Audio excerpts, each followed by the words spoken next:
आज का व्यक्ति कैसा है? तो कहा आज का व्यक्ति ये सोचता है कि मैं काम कम करूं और फल ज्यादा मिले। नारखेड़े जी, आपने भी बड़ी मेहनत करी होगी, पाटिल जी आपने भी बड़ी मेहनत करी होगी, और जितने यहाँ पर मेरे भाई बैठे हैं, जितने भी भाऊ बैठे हुए हैं, मैं आपसे निवेदन करूं, आपने भी अपनी जिंदगी में बहुत मेहनत करी होगी, पर जो मेहनत से मिला वो टिकता है। जो तुरंत आया वो तुरंत चले जाता है, पर हमारी सफलता हमारी मेहनत पर निर्भर करती है। जब हम बहुत परिश्रम करते हैं, मेहनत करते हैं, तो हमारे घर में जो आता है वो हमको थोड़ा समय टिकता है, रुकता है। जो अचानक आया अचानक चले गया वो फिर टिकेगा नहीं। और मेहनत कर कर जो सुख मिलता है ना, वो सुख दूसरा ही है।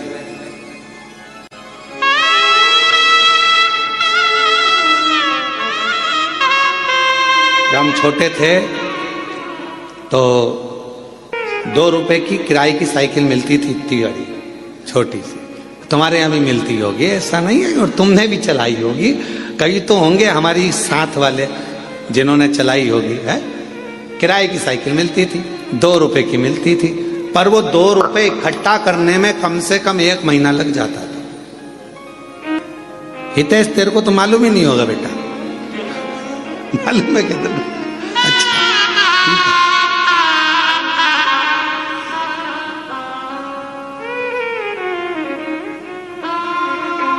वो 2 रुपए इकट्ठे करने में 1 महीना टूट जाता था। भगवान हमारी मौसी को भेज दो, भगवान हमारे मामा को भेज दो, भगवान हमारी बुआ को भेज दो। जब ये सब आती थी, 5 पैसे, 10 पैसे, 15 पैसे, 25 पैसे जब देकर जाती थी, और वो 2 रुपया जिस दिन इकट्ठा होता था, उस दिन सुबह से गायब होते थे। साइकिल लेते थे छोटी वाली, और कभी कभी किस्मत ऐसी होती थी कि वो साइकिल ऐसी मिलती थी जिसकी चेन बार बार उतर जाती थी।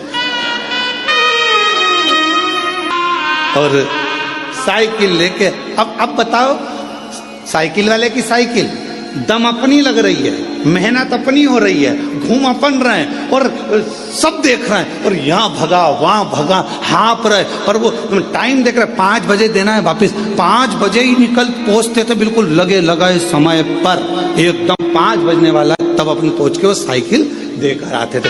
तब तक पूरे थक जाते थे, एकदम चला कर वो 2 रुपए पूरे वसूल कर लेते थे। और फिर मम्मी पूछती थी, बेटा वो देकर गई थी 15 पैसे, 10 पैसे, 20 पैसे, 25 पैसे, तो उसकी तो मैं साइकिल चलाया आया, क्या मिला तुझे? तो मम्मी बहुत मजा आया, आनंद आया, खुशी मिली, आनंद मिला।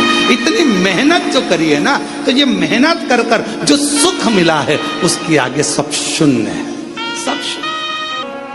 और कभी कभी जो मेहनत के बिना मेहनत के मिल जाता था, वो कहीं ना कहीं गिर जाता था। एक बार हुआ ऐसा हमारे साथ भी, तुम्हारे साथ भी हुआ होगा।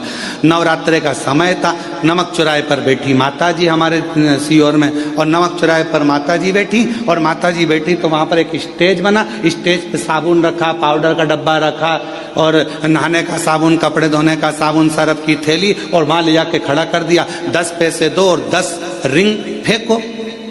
तुमने भी फेंके होंगे ऐसे गोले गोले रिंग। अब परंतु वो इतने साल हो गए, उसमें एक साबुन नहीं आया, और एक दिन साबुन अगर आ गया तो साबुन को खुशी खुशी लेकर जा रहे थे, और मालूम पड़ा कि वो साबुन रखा था जेब में, जेब थी फटी, और साबुन पूरा गया।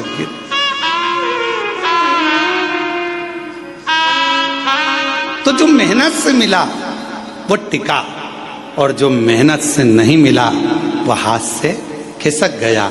शिव महापुराण की कथा कहती है, कोई तुमसे आकर कह दे कि तुम मेरे पास आकर बैठ जाओ, तुम्हें मेहनत नहीं करना पड़ेगी, दुनिया का सारा धन अपने आप मिल जाएगा, समझ लेना कि बेवकूफ़ बना रहा है, और तेरा लेकर चले जाएगा और तुझे चूना लगा देगा। इसलिए निवेदन है अपना व्यापार, अपनी नौकरी, अपनी सर्विस, अपनी मेहनत पूरी बरकरार रखो और पूरी मेहनत करो। जिस समय आपकी मेहनत प्रबल होगी उस दिन भगवान तुम्हें छप्पर फाड़ कर देना प्रारंभ कर देगा। तुम्हें वैभव देगा, धन देगा, संपदा देगा, सब देगा।